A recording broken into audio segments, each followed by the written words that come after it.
to some good news for Africa, hosting the annual meetings of the World Bank and the International Monetary Fund for the first time in 5 decades. The Bretton Woods meetings come at a critical time for the global economy. Geopolitics and other headwinds that drag on the economic growth of sub-Saharan Africa. Now, joining me to preview the annual meeting flagging off in Marrakesh today, Tuesday, is tomorrow Tuesday, I beg your pardon, is Professor Ken Ife. He's a policy analyst and development economist. We thank you for coming through the Abuja studios, Professor. Good evening. Welcome. Oh, good evening, and thank you very much for having me. We appreciate it so much. What do you make of these annual meetings of the World Bank and the IMF, by the way? Well, first of all, I'm very glad that he came to Africa for quite some time now, and the fact that these two Bretton Woods institutions, when they meet, is like they meet at the intersection of monetary and fiscal policy.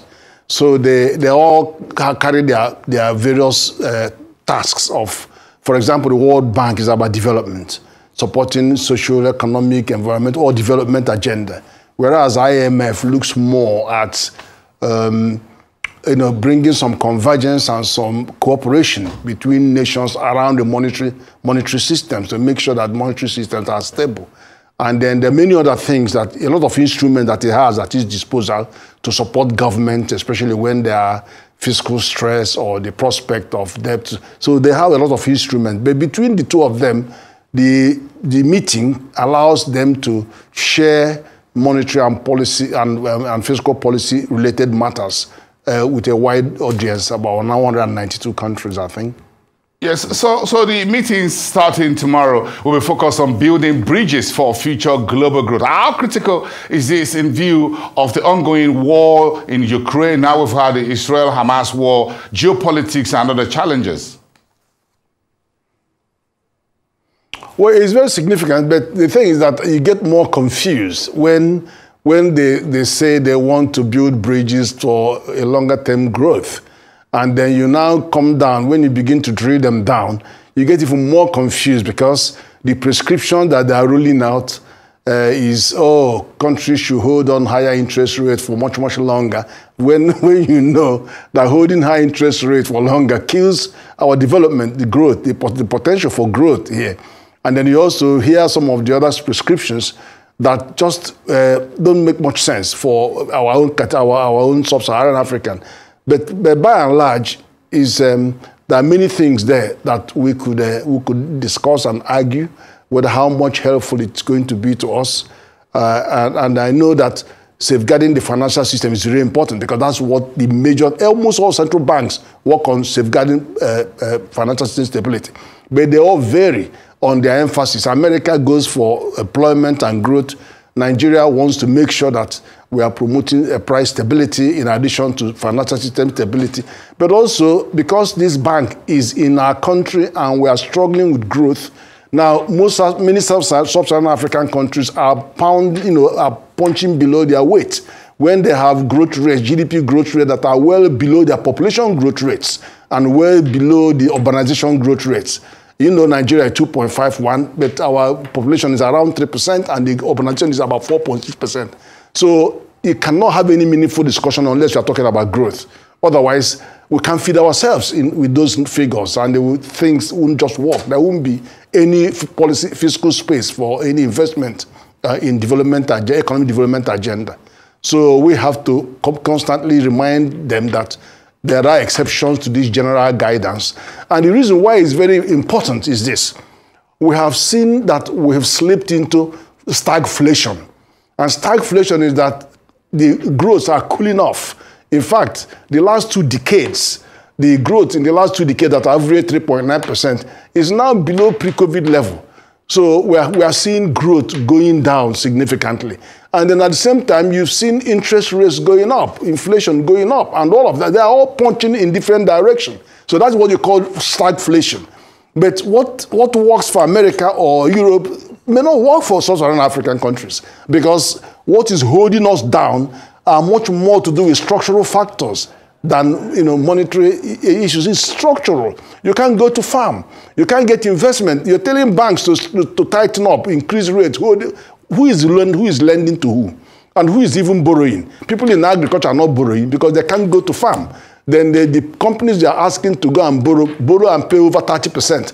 So there's, there's a lot of gap because what works for us may not be what is being prescribed generally. So the meeting is starting tomorrow in Marrakesh. What do you think the Nigerian team should put on the table? We'll be having meetings there, of course, with some officials of the World Bank and the IMF. What do you think we should be placing on the table for Nigeria? At least we have a new administration and we're looking at a new horizon. What do you think we should be asking for? We've got some challenges to deal with. Professor?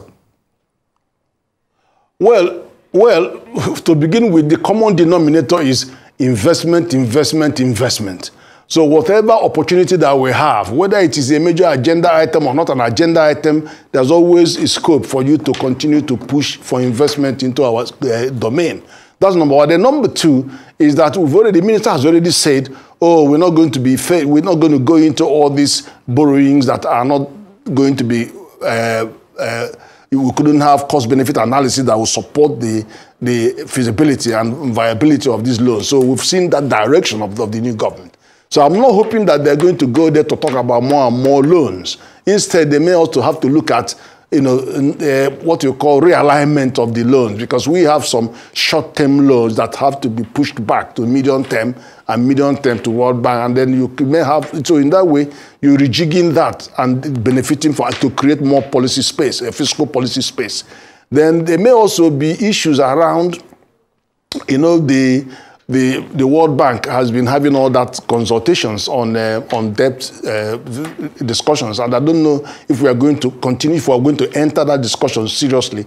And then also within whether there may be another special drawing rights from the IMF side of things, we don't know. And we don't know whether some issues may bump up, like our Pan-African payment settlement system, whether it might become an issue. We don't even know whether an issue may arise on the swapping, currency swap and all that, because all are around currency system. So there are all issues that may arise. We don't know.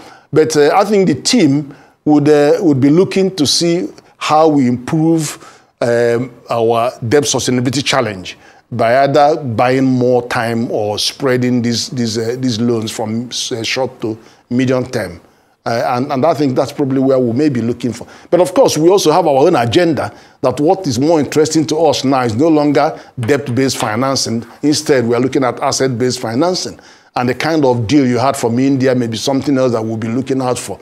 Whatever opportunity that gives for us to push things towards the debt so that the balance sheet doesn't continue to be hit, to be challenged by future borrowing.